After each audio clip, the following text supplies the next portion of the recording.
Wa minas sunnah al-ma'muru biha ayyu'adzana min udunil mauludil yumna. Setelah anak itu dilahirkan, apa proses pertama yang mesti kita lakukan? Yakni kita mengadzankan di telinga kanannya.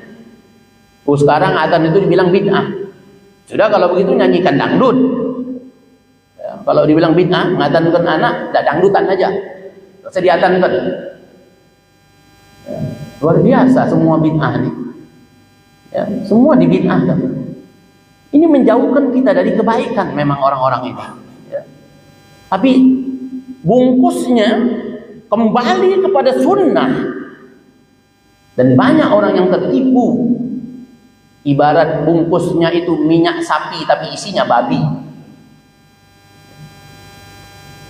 Tertipu kita. Ini adalah tauhid yang murni. Dengan slogan-slogan yang luar biasa. Berapa banyak orang yang sekarang menyimpang dari jalan-jalan orang tuanya yang dahulu. Menyimpang dari para ulama-ulama salaf terdahulu. Bahkan merasa dirinya paling salaf. Bismillahirrahmanirrahim. Al-Fatihah biniyati sahala wal jamala wa salah ala nabi wa binyahan Allah yunawwiru qulubana wa qawalibana ma'at tuqa wal afwaf wal ghina wal maut ala dinil islam wal iman bila mihnatin wa la imtihan bihaqqi sayyidina wa la di'adanan wa binyahan Allah yuballigh maqasidina wa yaqdi hajatina ala hadhihi niyyah وعلى كل نية صالحة وإلى حضرة النبي محمد صلى الله عليه وآله وصحبه وسلم. الفاتحة. أعوذ بالله من الشيطان الرجيم. بسم الله الرحمن الرحيم. الحمد لله رب العالمين الرحمن الرحيم مالك يوم الدين إياك نعبد وإياك نستعين اهدنا الصراط المستقيم صراط الذين أنعمت عليهم غير المغضوب عليهم ولا الضالين. آمين. بسم الله الرحمن الرحيم. نوينا الاجتماع والانتفاع كما انتفع أهلنا. ربي زدني علما وارزقني فهما. ربي اشرح لي صدري ويسر لي أمري واحلل عقدة من لساني يفقه قولي واهدي قلبي وسدد لساني بحق نبيك محمد صلى الله عليه وسلم.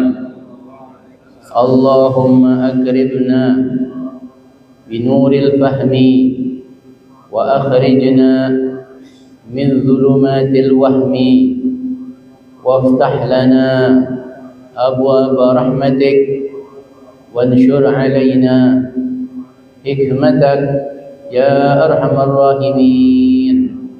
اللهم إنا نسألك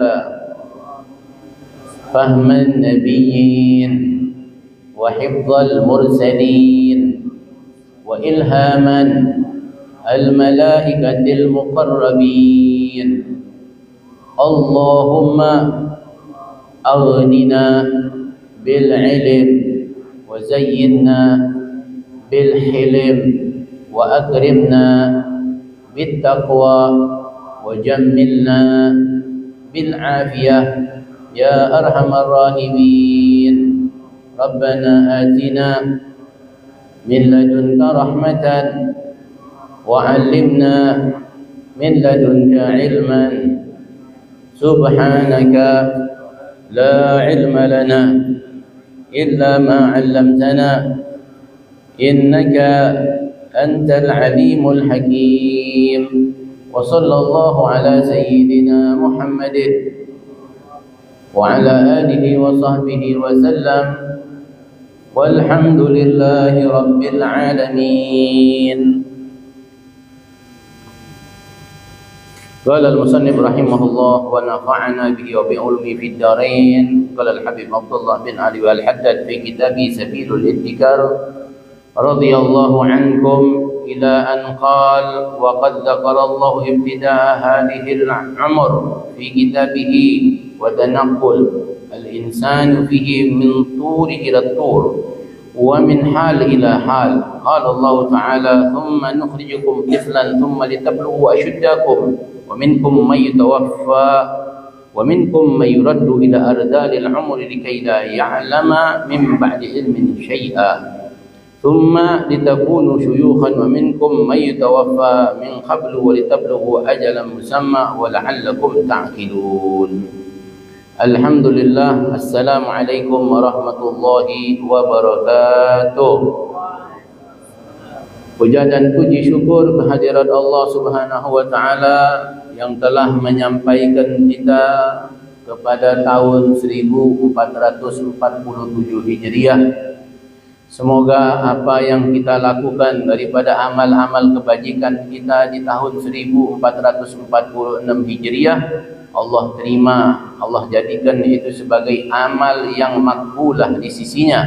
Semoga setiap amal kebaikan yang kita lakukan itu akan diganjar dengan kebaikan-kebaikan oleh Allah Subhanahu wa taala, dan semoga dosa-dosa kita yang mungkin kita sudah lupa yang kita lakukan di tahun yang lalu, semoga Allah mengampuninya, semoga Allah memaafkannya, semoga Allah menerima taubat kita. Amin ya rabbal alamin. Dan semoga di tahun 1447 Hijriah ini yang kita akan jalani ini, semoga Allah jadikan tahun ini sebagai tahun kebaikan buat kita. Allah jadikan di tahun yang akan kita jalani ini tahun yang akan menjadikan diri kita makin dekat dengan Allah Subhanahu wa taala, menjadikan diri kita dicintai Allah, dicintai oleh Nabi Muhammad SAW. Semoga di tahun 1447 Hijriah ini Allah jadikan setiap detik daripada waktu yang kita lewati, setiap tarikan nafas yang kita hembuskan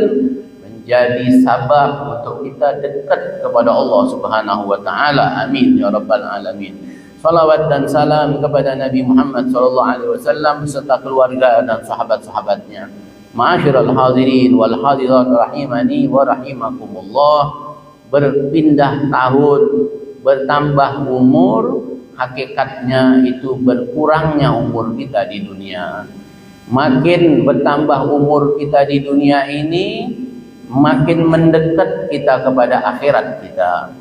Oleh karena itu Allah Subhanahu wa taala mengingatkan kepada kita di dalam Al-Qur'an, ya, bahkan Allah mengingatkan untuk kita ini bertakwa kepada Allah Subhanahu wa taala. Ya ayyuhalladzina amanu taqullah, hei orang-orang yang beriman, bertakwalah kalian kepada Allah. Wal tanzur nafsum ma qaddamat liwat. Kalian lihat apa yang sudah kalian lakukan dari hari-hari kalian yang sudah berlalu itu. Apa yang kalian persiapkan untuk masa depan kalian.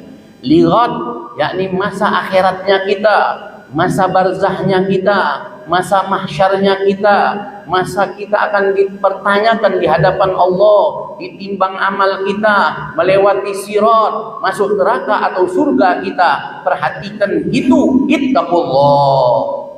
Takutlah kalian kepada Allah. Wal tanzur nafsun ma qaddamat lighad wattaqullah innallaha khabirun bima ta'malun. Allah zat yang maha mengetahui akan apa yang kalian lakukan. Bahkan setiap lintasan-lintasan yang melintas pada hati dan pikiran kalian, Allah mengetahui itu. Allah zat yang maha mengetahui. Bahkan malaikat tidak mencatat lintasan itu, tetapi Allah mengetahui niat-niat kita itu. Maka Allah mengingatkan kepada kita, wala takunu kalladzina nasullah. Jangan kalian menjadi orang-orang yang lupa kepada Allah. Fa ansahum anfusahum. Kalau kita lupa dengan Allah, maka Allah akan jadikan kita lupa bahkan dengan diri kita sendiri. Apa maknanya kita lupa dengan diri kita sendiri? Makna kita lupa dengan diri kita sendiri, kita lupa bahwa kita ini adalah hambanya Allah. Kita lupa bahwasanya kita hidup di dunia ini memiliki kewajiban dan tanggung jawab yang akan kita pertanggungjawabkan di hadapan Allah Subhanahu wa taala. Kita lupa akan nikmat-nikmat yang Allah berikan kepada kita itu kelak kita akan bertanggungjawabkan di hadapan Allah. kita lupa bahwa kita hidup di dunia ini cuma sebentar. Hanya sebentar. Kita dilupakan oleh dunia dikarenakan kecintaan kita kepada dunia. Hati-hati. Siapa orang yang mencintai dunia melebihi akhirat, maka dia jalannya akan menyimpang dari jalan kebenaran, menjauh dari jalan-jalan yang diridhai oleh Allah Subhanahu wa taala. Alhamdulillah, kita hadir di majelis yang seperti ini di dalam rangka kita ingin membangun kesadaran pribadi-pribadi kita, mengingatkan diri kita, mengingatkan kepada nafsu yang ada di dalam diri kita bahwa kita hidup di dunia ini harusnya berjalan pada jalan-jalan yang sudah Allah Subhanahu wa taala tetapkan melalui lisan Rasulullah sallallahu alaihi wasallam. Semoga majelis-majelis yang seperti ini terus diistiqamahkan oleh Allah, terus dilanggengkan oleh Allah Subhanahu wa taala sebagai sarana untuk kita kembali kepada Allah Subhanahu wa taala. Amin ya rabbal alamin. Masyiral hadirin, berkaitan dengan umur, maka kajian kita masih membahas tentang fase yang kedua dari umur manusia. Fase yang terpenting, fase yang kita sekarang berada di dalamnya. Allah Subhanahu wa taala mengingatkan kepada kita. Setelah Al-Habib Abdullah Al-Haddad menerangkan kepada kita pada pertemuan yang lalu bagaimana kondisi kita di alam arwah, kemudian di alam rahim, bagaimana kita di dalam kondisi sperma, kemudian dirubah menjadi segumpal darah, menjadi segumpal daging, lantas dibungkuslah tulang dengan daging itu, kemudian dihembuskanlah ruh, dan seterusnya. Daripada fase itu lantas sampai kita kepada fase di mana kita dilahirkan oleh ibu kita ke dunia ini. Fase yang manusia akan melewati banyak fase pada fase dunia ini. Kalau Allah Ta'ala, Allah mengingatkan kepada kita, "Tsumma nukhrijukum tiflan." Kemudian kalian dikeluarkan oleh Allah sebagai tifil, anak kecil, bayi. "Tsumma litablughu asyuddakum." Lantas kalian berangsur-angsur menjadi dewasa. "Wa minkum may yutawaffa." Di antara kalian ada yang tidak sempat menjadi dewasa, sudah meninggal, baru dilahirkan, beberapa hari meninggal, beberapa bulan meninggal, tidak sempat dewasa. Tapi sebagian kalian sampai menginjak kepada dewasa. Wa minkum may yuraddu ila ardalil umur. Bahkan sebagian dari kita melewati masa dewasa itu sampai kepada masa tua. Likai la ya'lama min ba'di ilmin syai'an. Bahkan sampai tua renta, sampai kepada kondisi di mana dia tidak tahu dia melakukan apa, sampai kondisi pikun. Allah sudah terangkan itu. Jadi ada yang tadi lahir meninggal, ada yang sampai masa anak-anak saja, ada yang sampai masa remaja saja, ada yang sampai masa dewasa saja, ada yang sampai masa tua, ada yang sampai masa tua renta, sehingga dia tidak tahu lagi apa yang dia lakukan. Allah di dalam ayat yang lain mengingatkan kepada kita, "Tsumma litakunu syuyukha." Di antara kalian menjadi syuyukha, jadi tua. "Wa minkum may yatawaffa min qablu." Ada yang sudah diwafatkan di masa tuanya. "Wa litablughu ajalan musamma wa la'allakum ya'qilun." Sampai kepada masa yang sudah Allah tetapkan, maka hendaklah kalian memikirkan akan keadaan diri kalian tersebut. Fal insan fi hadzal umur yantaqilu min hal tufuliyah ila hal bulughi bisinni awil ihtilam. Manusia pada masa ini mengalami fase-fase kehidupan, dari masa anak-anak sampai ke masa baligh, sampai ihtilam, dewasa, thumma ila halin syabab, lantas kepada masa muda. Dari masa kecil sampai ihtilam. Ihtilam ini bermimpi, mimpi basah, menandakan dia baligh. sampai kepada masa syabab, masa muda, ya, masa yang penuh dengan semangat dan kekuatan. Summa ila halin kubulah, lantas berpindah kepada masa paruh baya. Ya, model-model kita ni yang udah 40, ya, 50 itu masa mulai paruh baya, masa dewasa. Summa ila hal syuyukha, sampai kepada masa lanjut usia, masyayikh, syekh, ya, umur 60-an tahun sampai 70 tahun. Ya. Wa kibar ila masya Allah min hal haramin wa kharb, sampai kepada masa tua, renta, ya, harum, yakni pikun, ala wifqin ma dzakarallah fi kitabih, sampai kepada masa-masa yang Allah sudah tetapkan bagi kita. Fa idza budi al-insan min batni ummihi istahala sarikhan, seorang anak setelah dilahirkan dari perut ibunya maka dia akan menjerit, menangis. Di sini dikatakan sebab dia menangis itu adalah karena dia dipukul oleh syaitan. Ya, dipukul oleh syaitan. Ada syaitan yang namanya Sibyan. Tugasnya itu suka ganggu anak-anak. Nah, itu ya. Tugasnya mengganggu anak-anak. Sehingga ketika kita lahir itu kita menangis karena dipukul oleh syaitan. Ya, sebagian ulama mengatakan kita menangis karena kita melihat ini dunia penuh dengan dosa. Ya. Wa dzalika anna Allah a'adahuma minha, kecuali Nabi Isa. Nabi Isa itu waktu lahir enggak nangis dia. Kenapa? Karena dia sudah dititipkan oleh kedua orang tuanya, ya, oleh ibu Maryam.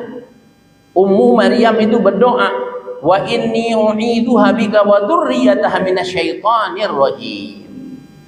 Ya, ibunya Sayyidah Maryam itu berdoa kepada Allah, dan aku ya Allah titipkan, minta perlindungan kepada Engkau untuk anakku ini, yakni Maryam dan keturunannya, termasuk Nabi Isa.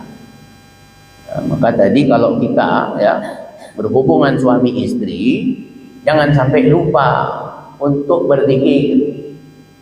Ya, minta dijauhkan dari syaitan. Kan ada doanya tuh. Ya, apa doanya?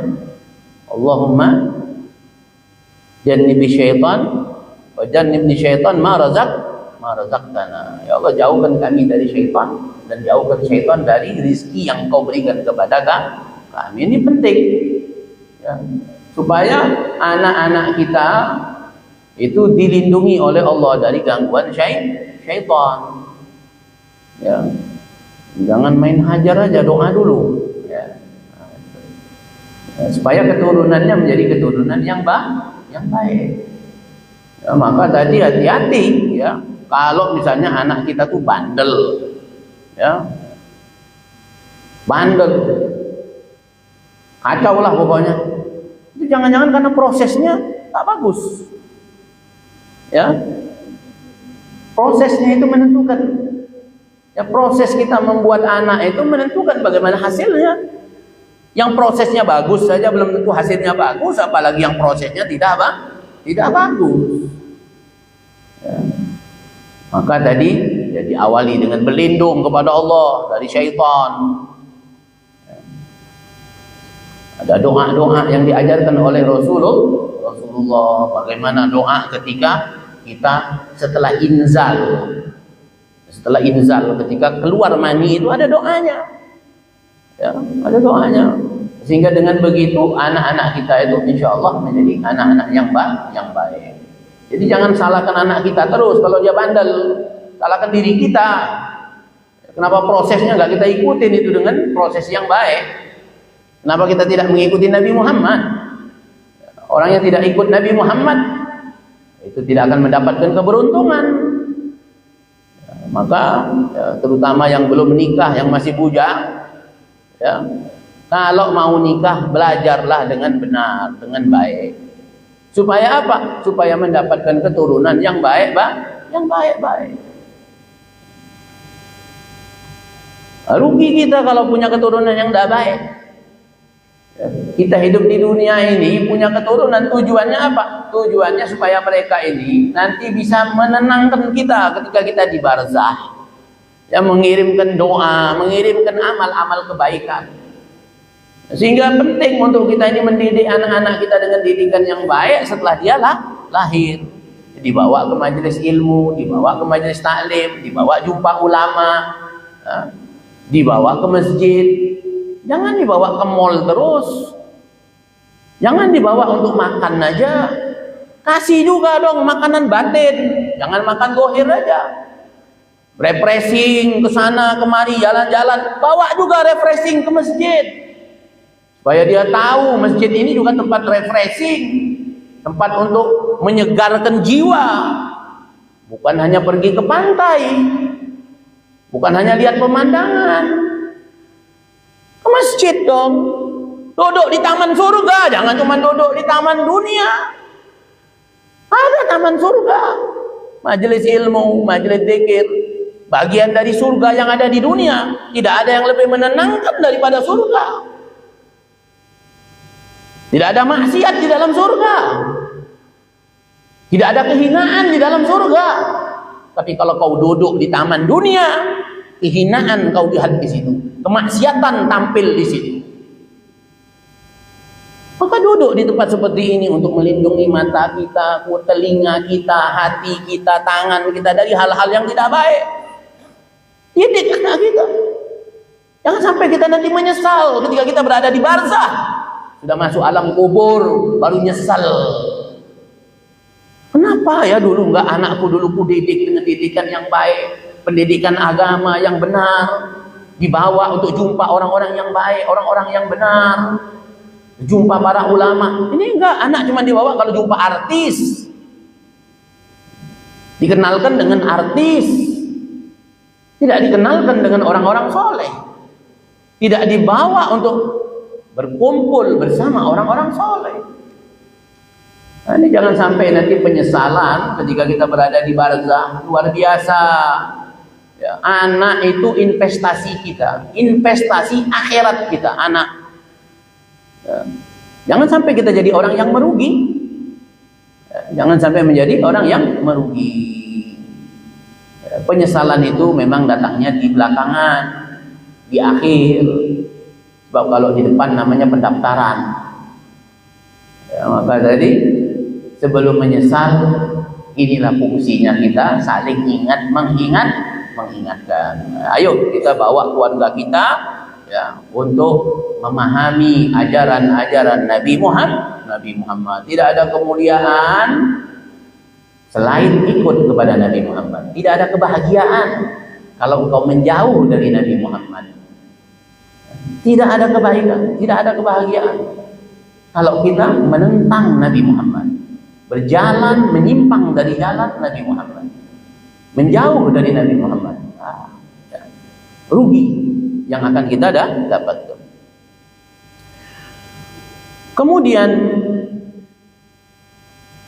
kama dzakara dzalika minal hadits wa inna iblisa jaa liyat'anu fa waqa'at ta'natuhu minal hijab fil hijab.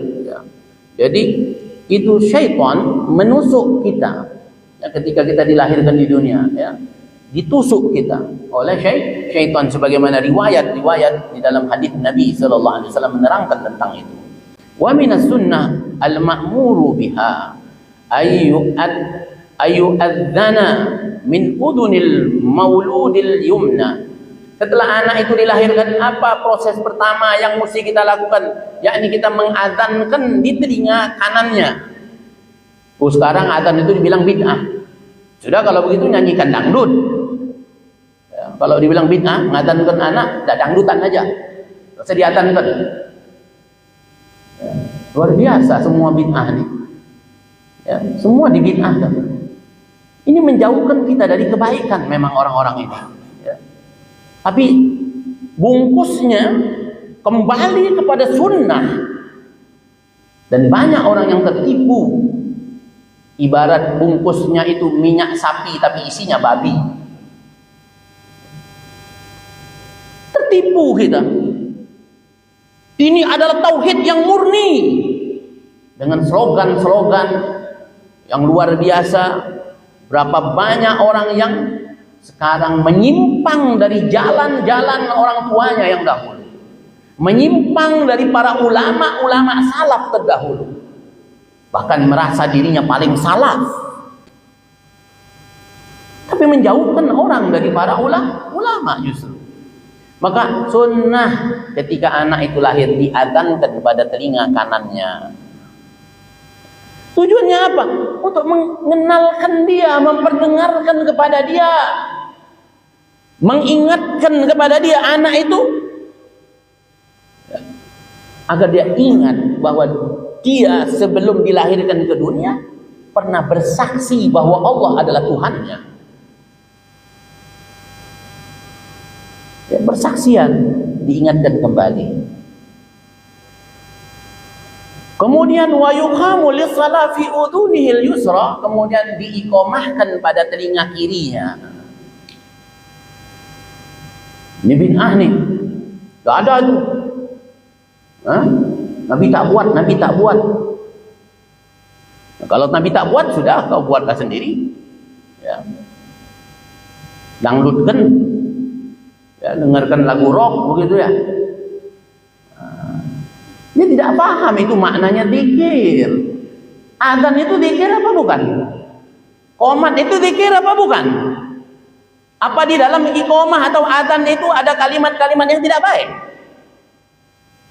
Sudah cukup itu.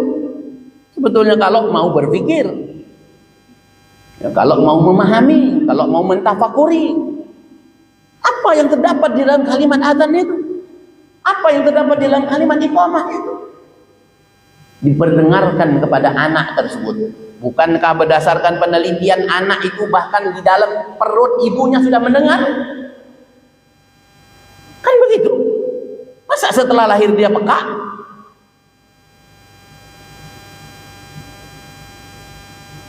Maka diperdengarkanlah kalimat-kalimat itu, diingatkan kepada Allah, diingatkan kepada Nabi Muhammad. Nah sekarang enggak, ya, karena kita ini banyak ikut orang barat, jadi hamil bukan bacaan Quran yang didengarkan, bukan zikir, bukan salawat, tapi justru lagu-lagu klasik tempelkan di perutnya biar cerdas anaknya. Yang dia pikirkan cuma soal dunia saja, dia tak pernah memikirkan bagaimana nasib akhirat anaknya. Dia tidak pernah memikirkan apakah anaknya ini nanti menjadi anak-anak yang soleh atau tidak, yang menjadi investasi bagi akhirat dia. Kita sekarang ini lebih sibuk memikirkan anak kita bagaimana belajar bahasa Inggris dan seterusnya, bagaimana supaya pintar sekolahnya dan seterusnya, bagaimana berprestasi. Tapi kita jarang memikirkan bagaimana anak ini nanti bisa mengirimkan bacaan Quran kepada kita, mengirimkan bacaan suratul Fatihah untuk kita. Ketahuilah bahwa kita di alam barzah itu, kata Nabi, sangat membutuhkan amal-amal kebaikan yang dilakukan oleh anak kita. Nabi sudah mengingatkan kepada kita, idza mata ibni adam inqata amalu illa min thalath. Seorang anak Adam kalau dia meninggal putus amalnya kecuali dari 3. Yang diantaranya adalah anak yang soleh yang mendoakan dia. Kita prihatin kalau anak kita doa Rabbil firli wali walidayya aja dia dah hafal itu. Lepas sholat dia tak pernah mendoakan kita, karena kita tidak pernah membimbing dia, mengajari dia untuk mendoakan kita. Kalau di rumah kita sholat berjamaah, sesekali di dalam rumah kita, anak kita suruh dia membaca doa, ajari doa agar dia mendoakan kita. Nah, betapa sedihnya kita nanti ya, di alam barzah sendiri, tidak ada yang menemani, tidak ada yang menghibur, kecuali hiburan itu datang dari anak-anak yang soleh yang mendoakan kita. Semoga Allah jadikan anak turunan kita anak-anak yang soleh dan solehah, amin ya rabbal alamin. Kemudian setelah kita mengiqamahkan pada telinga kirinya, tazkiran lahu bil fitrah, mengingatkan kembali kepada dia tentang fitrahnya, allati fatarallahu an-nas 'alaiha wa hiya at-tauhid, yakni pengesaan kita kepada Allah. Itulah fitrahnya kita, mensaksikan, mempersaksikan bahwasanya tiada Tuhan selain Allah, mempersaksikan bahwa kita pernah mengakukan bahwa Allah itu adalah Tuhannya kita. Qala Rasulullah sallallahu alaihi wasallam, kullu mauludin yuladuna 'ala al-fitrah fa abawahu yuhawwidanuh aw yunassiranuh aw yumajjisanuh. Wa qala Allah Ta'ala, fa'aqim wajhaka lid-dini hanifan fitratallahi allati fatara an-nasa 'alaiha.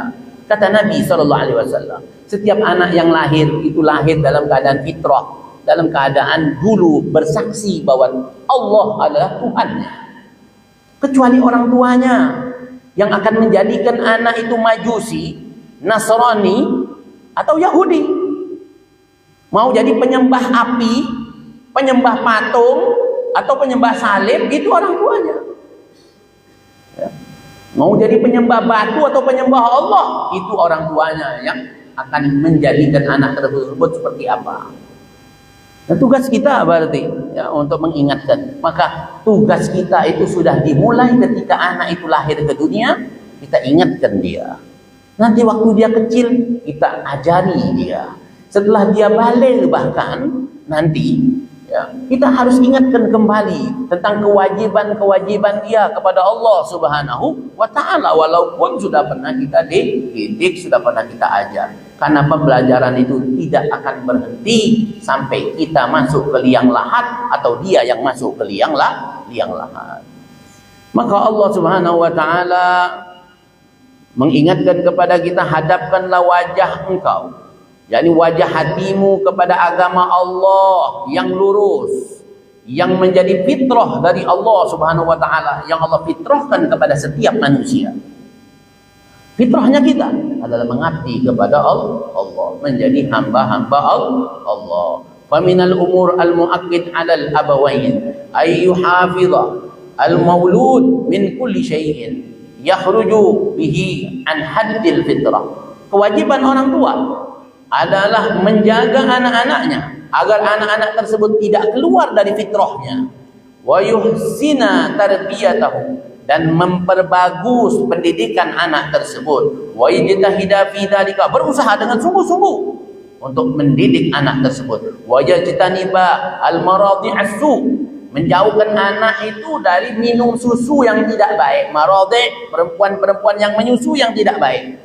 Kalau zaman dulu ada perempuan-perempuan itu tugasnya menyusui, disewa.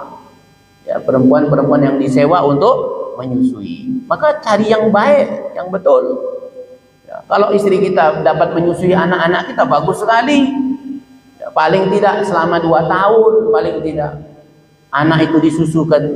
Ya, dengan susu yang baik itu, maka akan menjadikan tabiatnya baik. Hati-hati. Karena apa yang diminum, apa yang dimakan bisa menjadi tabiat, merubah tabiat kita. Maka kalau tadi ibunya tidak baik, anak kita disusukan kepada perempuan yang tidak baik, maka dikhawatirkan tabiatnya menjadi tidak baik. Ya, mungkin kita sekarang ini kebanyakan minum susu sapi, jadi modelnya model begini. Ya, kalau dulu nyusunya 2 tahun dengan ibunya, insya Allah baik-baik semua. Ya, tidak perlu diimunisasi itu.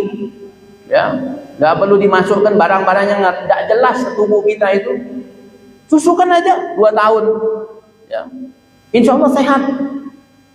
Makan makanan yang bergizi. Nah ini kama fil hadis, bagaimana di dalam hadis bahwa apa yang kita makan, kita minum itu akan menjadi tabiat bagi kita. Nah, mudah-mudahan ya kajian kita di pagi hari ini ya, bisa kita pahami dan bisa kita amalkan insya Allah. Ada yang mau ditanyakan? Ya, oke. Allah.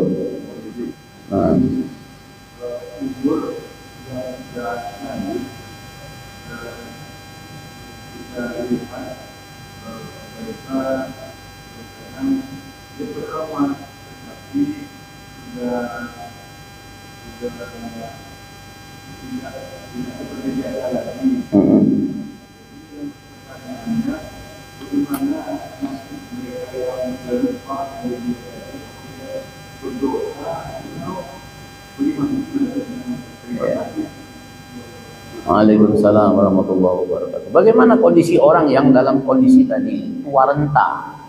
Dia beramal itu kadang-kadang asal-asalan saja. Nah, ya. Maka dalam kondisi yang seperti itu, ya kita selaku keluarganya mengingatkan. Jadi kewajiban kita sebagai anak, itulah tadi, ya pentingnya kita punya anak yang soleh. Sehingga di dalam kondisi kita umur yang seperti itu, anak-anak kita tidak meletakkan kita di panti jompo. Ya, anak-anak kita tidak meninggalkan kita, tidak memaki kita, tidak menghina kita. Ya, tetapi dia justru membimbing kita, mengarahkan kita, mengingatkan kita. Sebagaimana kita mengingatkan dia sewaktu dia kecil, begitu pula dia mengingatkan kita di masa kita tua renta itu. Sebagaimana kita ya menimang dia, ya, menceboi dia, memandikan dia waktu dia kecil, begitu pula dia akan memandikan kita, menceboi kita di kondisi kita tua renta itu. Maka orang yang dalam kondisi yang seperti ini, sebagian ya kalau sudah memang betul-betul sudah tidak ingat apa-apa lagi, maka mereka tidak berdosa. Ya, mereka sudah kembali seperti anak-anak kecil. Bahkan di dalam riwayat nanti pada akhir-akhir di kajian umur ini, bahkan Allah malu mengadab orang yang umurnya sudah 80 tahun. Allah malu. Maka orang yang umurnya 80 tahun lebih itu, kalau dia meninggal, ini masuk dalam golongan orang-orang yang masuk surga tanpa dihisab. Ya. Jadi mau umur sampai 100 tahun atau 200 tahun. Ya. Kenapa Allah malu mengadab mereka? Selama mereka mati dalam keadaan iman, ya. Kenapa? Karena beratnya mempertahankan iman. Sampai di umurnya yang sudah renta itu dia masih beriman kepada Allah, maka Allah malu kepada hamba tersebut. Dengan banyaknya ujian-ujian kehidupan, tapi dia tetap beriman kepada Allah sampai umurnya renta itu, maka Allah malu untuk mengadab dia. Berarti dia langsung masuk ke dalam surganya Allah. Alhamdulillah, beruntung kita kalau ada orang tua ya, yang umurnya sampai 80 lebih, ya kita masih mengabdi, berbakti kepada dia, ya beruntung kita. Itu menjadi ladang amal buat kita. Ya, maka jadilah kita anak-anak yang berbakti kepada orang tua kita justru di saat mereka membutuhkan kita. Kalau mereka masih sehat, mereka masih gagah, nggak butuh sama kita dia. Ya, mereka masih bisa berusaha. Bahkan sifat orang tua itu, ya, meskipun anak-anaknya sudah dewasa, sudah sukses, dan dia masih sehat, dan dia masih punya penghasilan, sifat orang tua itu, walaupun anaknya ada banyak duit, masih mau ngasih sama anaknya. Itu sifat orang tua, sudah begitu memang. Ya. Nah, maka kita ya harusnya membalas kebaikan-kebaikan orang tua kita itu dengan kebaikan. Nah, mudah-mudahan kita semua ini dikategorikan anak-anak yang berbakti kepada orang tua kita. Kalau orang tua kita sudah meninggal, jangan lupa doakan mereka di setiap habis sholat kita, doakan.